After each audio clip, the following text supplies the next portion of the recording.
I prefer not to hit a woman, so please play.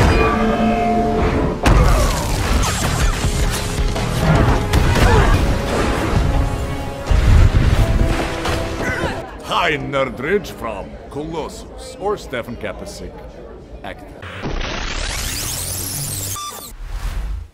Let's effing go! It's time for my favorite part of the episode, reviewing Deadpool and Wolverine, which is currently out in cinemas and is the only Marvel Studios film for 2024. So you have Ryan Reynolds and Hugh Jackman starring back as Deadpool and Wolverine, coming from the Foxverse, 20th Century Fox, and joining the Marvel Cinematic Universe in the first R-rated film of the MCU. So I enjoyed it, yes. I got to cosplay as Wolverine. I got to attend a couple of screenings. It's balls to the wall action with lots of gratuitous cameos. Yes, and spoiler alert, we're going to be mentioning it here.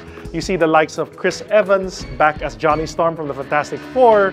You see Jennifer Garner as Elektra. You see Wesley Snipes back as Blade. You see Channing Tatum finally getting his chance to play Gambit because he never had a movie. And of course, Daphne Keane, as seen in the trailer, surprising her role as X-23, reuniting her with Hugh Jackman from Logan. So I have a lot of soft spot for Daphne Keane. She was awesome here. But overall, this movie is a return to form for Marvel Studios. You gotta catch it in theaters because it's breaking box office records and... Teka lang. Oh, okay.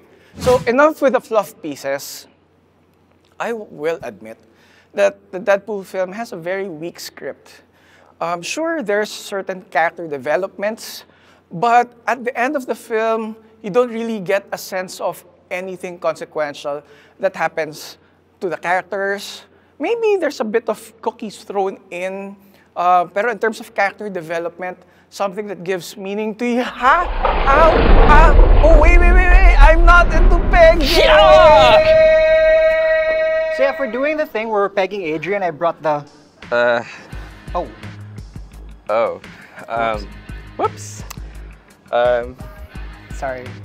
Came a little too late.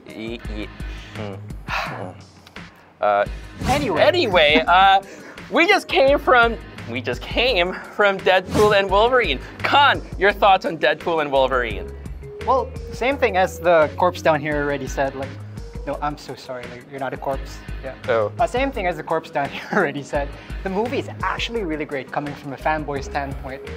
All the Easter eggs, all the fun bits, especially if you're a long-time Marvel viewer, especially from our age bracket, this movie is definitely targeted at the millennials. Like, if you started all the way back from the 2000s era Marvel movies, this movie is a reference that you will definitely enjoy. Oh yeah, totally. Like, I will say, you know, that opening sequence, that opening fight sequence, it literally feels like it was made for me. I mean, come on, in sync, gratuitous violence, and Deadpool, like, oh my God. Ryan Reynolds, I will kiss you and do so much more because of what you did with that. I love you. Don't forget the petroleum jelly. Like, is this what you use, or do you use? It's not really my thing. No, same. I mean. But yeah, there's something for everyone, whether you're into pegging or violence or NSYNC. Although here is one complaint I do have, and which they did hint at. Throughout the other two Deadpool movies, we were treated to amazing scenes with substance use. But here, everything happened off camera. I guess the flip side is they do run it as a bit of an in-joke. They talk about the things they can't do anymore. It's very meta, very fourth wall, as any Deadpool fan would know. That is the thing. In more ways than one, they actually do reference the new owners of Deadpool, the new X-Men owners, so on and so forth. So it is very meta, the humor is very targeted.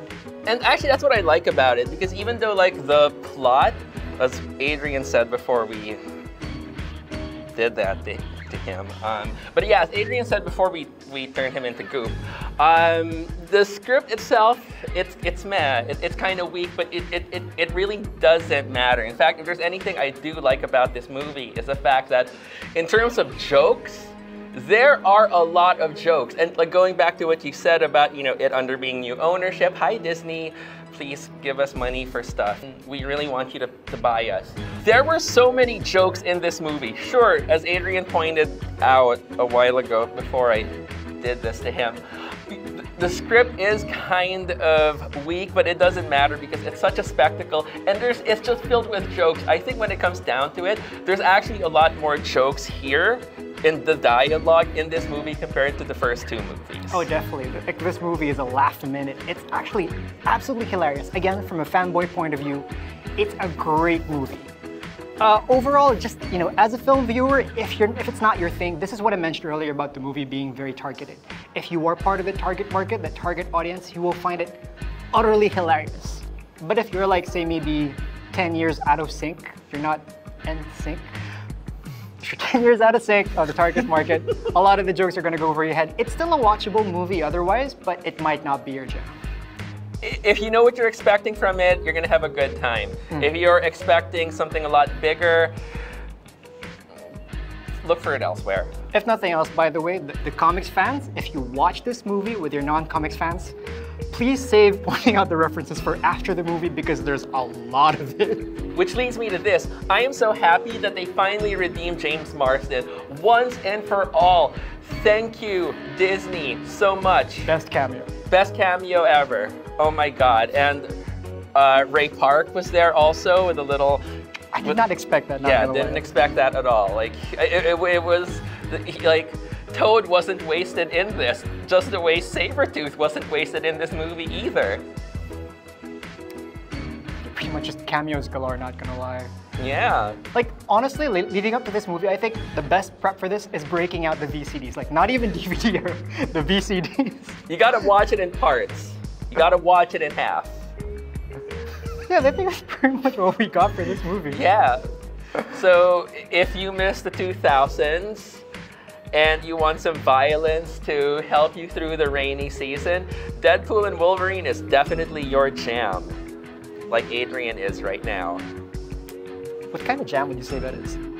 Pearl. Pearl. Ah.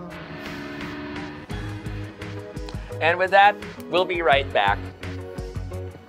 Wait, you stepped in it.